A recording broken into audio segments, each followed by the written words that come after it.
अमेरिकी राष्ट्रपति Donald Trump के टैरिफ का शोर पूरी दुनिया से होते हुए भारत तक पहुंच चुका है। बीते 2 अप्रैल की रात डोनाल्ड ट्रंप भारत के लिए नए टैरिफ की घोषणा कर चुके हैं। टैरिफ का मतलब होता है टैक्स। ये अलग अलग चीजों पर अलग अलग हो सकता है। आइए इसी बहाने आपको बताते हैं मुगलों के दौर में कैसा था टैरिफ सिस्टम।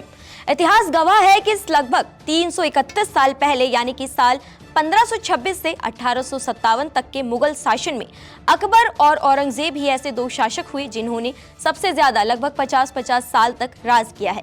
पूरी दुनिया से उस समय भी व्यापार होता था जैसे आज हो रहा है, तब भी कर प्रणाली थी और आज भी है। उस समय अलग अलग शासकों ने अपनी अपनी कर प्रणाली का निर्माण किया था और ये काम आज भी हो रहा है।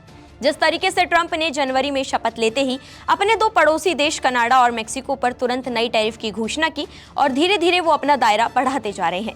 अमेरिकी संसद को संबोधित करते हुए उन्होंने भारत पर भी नया टैरिफ घोषित करने का वादा किया था। भारत शुरू से ही कृषि प्रधान देश रहा है। मुगल काल में भी खेती ही आमजन का आधार था। सर्वाधिक टैक्स का बोझ भी किसानों पर ही पड़ता था। हाँ, मुगल काल में यूरोप के व्यापारियों के प्रति शासक थोड़े सॉफ्ट थे, लेकिन आम भारतीयों के लिए हार्ड। तो चलिए आपको बताते हैं मुगलों ने कौन कौन से टैक्स लागू किए थे। पहले नंबर पर आता है ज़कात। ये कर इस्लामी कानून के तहत मुस्लिम व्यापारियों से लिया जाता था। दूसरे नंबर पर आता है खराज। ये कर भूमि के लिए लिया जाता था लेकिन गैर मुस्लिम किसानों से। तीसरे पर आता है जजिया। गैर मुसलमानों से लिए जाने वाला व्यक्तिगत कर कहलाता था। आज की भाषा में इसे आयकर कह सकते हैं। चौथे नंबर पर आता है मनसबदारी। बता दें कि राज्य के अफसर ये कर वसूलते थे।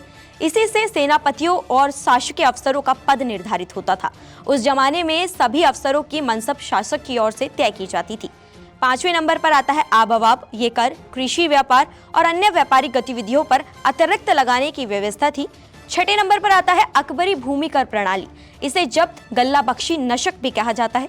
ये कर मूलतः भूमि पर केंद्रित था। 7वें और आखिरी नंबर पर आता है शुल्क एवं सीमा कर। देशी विदेशी व्यापारियों से वस्तुओं के आयात निर्यात पर वसूले जाने वाला कर।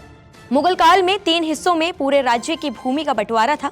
इसे क्रमशः खालसा, जागीर और सयूरगल भूमि के रूप में पहचाना जाता था। खालसा भूमि प्रत्यक्ष रूप से बादशाह की होती थी। इससे होने वाली आय सीधे राजकोष में जमा की जाती थी। लगभग 20% भूमि खालसा के रूप में चिन्हित थी। जागीर भूमि राज्य के प्रमुख अफसरों को वेतन के रूप में दी जाती थी। सयूरगल भूमि प्राय धार्मिक प्रवृत्ति के लोगों को दी जाती है। यह अनुपादक ही होती है। इतिहास गवाह है कि मुगल काल में भी भारत से आयात निर्यात ठीक ठाक था। ऐसे में कर वसूली भी ठीक थी। उस समय फ्रांस से ऊनी कपड़े, इटली एवं फारस से रेशमी वस्त्र, फरस से कालीन, मध्य एशिया एवं अरब से अच्छी नस्ल के घोड़े, चीन से कच्चा रेशम, सोना एवं चांदी का आयात होता था। भारत से प्रमुख रूप से सूती कपड़े, नील, अफीम, मसाले, चीनी, काली मिर्च, नमक आदि का निर्यात होता था। उस समय आयात निर्यात की जाने वाली वस्तुओं में 3.5% राजस्व की वसूली का नियम था। नमस्कार, मैं हूं मानक गुप्ता। अगर आपको हमारा ये वीडियो पसंद आया हो तो इसे लाइक और शेयर जरूर करें और हाँ, हमें सब्सक्राइब और फॉलो करना ना भूलें ताकि आप देश और दुनिया की कोई खबर मिस ना करें। तो जुड़े रहिए हमारे साथ और देखते रहिए न्यूज़ 24।